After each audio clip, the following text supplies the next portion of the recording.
I date a beautiful woman. She's a fine human being. Raised in the South, but educated in San Francisco. She is a liberal. Mostly we avoid political discussions because when we do go there, we disagree. Last week we got to talking about the many cases of sexual misconduct currently in the news. I thought that we were going to talk about them all, but she quickly focused on the Roy Moore case. She's very slow to anger, but her face flushed when she talked about him. She was really pissed off about these 40-year-old allegations. Just the thought that at age 32, Moore might have been making the moves on teenage girls. In her mind, he was already convicted.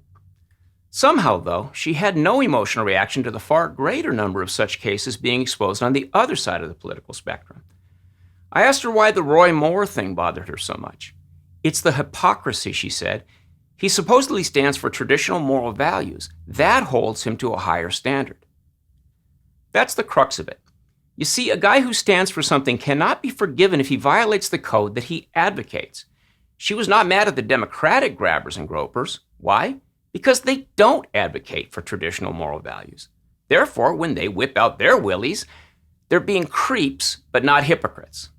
This view is not unique to her. I've run into the exact same argument on the left dozens of times.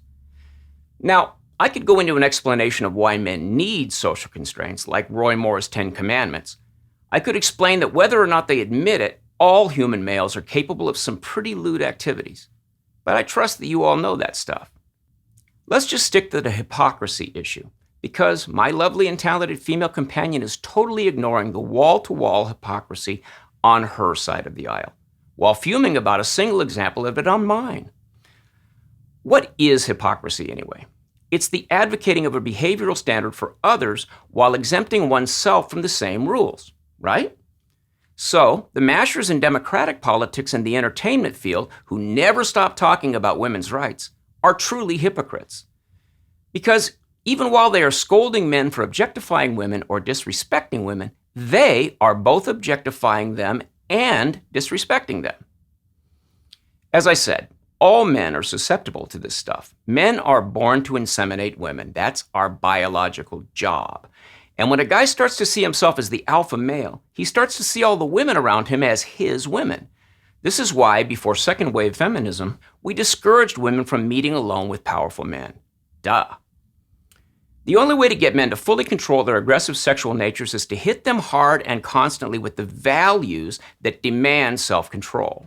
If Roy Moore was a bit of a creep early in his life, it seems to me that he took what steps he could to control that. He adopted old-school moral constraints, and as far as we know, it worked. That he may have violated these strictures before he became one of their strongest advocates does not make him a hypocrite. He has since put himself into a position of strict accountability. In my view, that at least somewhat redeems the man.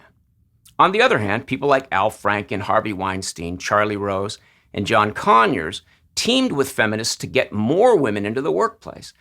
They brought more and more temptation into their lives in the form of attractive females while tearing down the social walls that protect these women from them. Is there a purer definition of hypocrisy?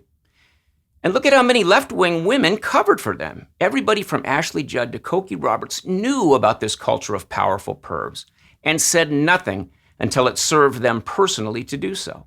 That's not moral courage, kids. That is the opposite of moral courage. That's hypocrisy. So this weekend, I'll likely meet up with my thoroughly attractive feminine companion and try my damnedest not to get into all of this stuff with her, which won't be easy because just this morning, Matt Lauer was fired for sexual misconduct.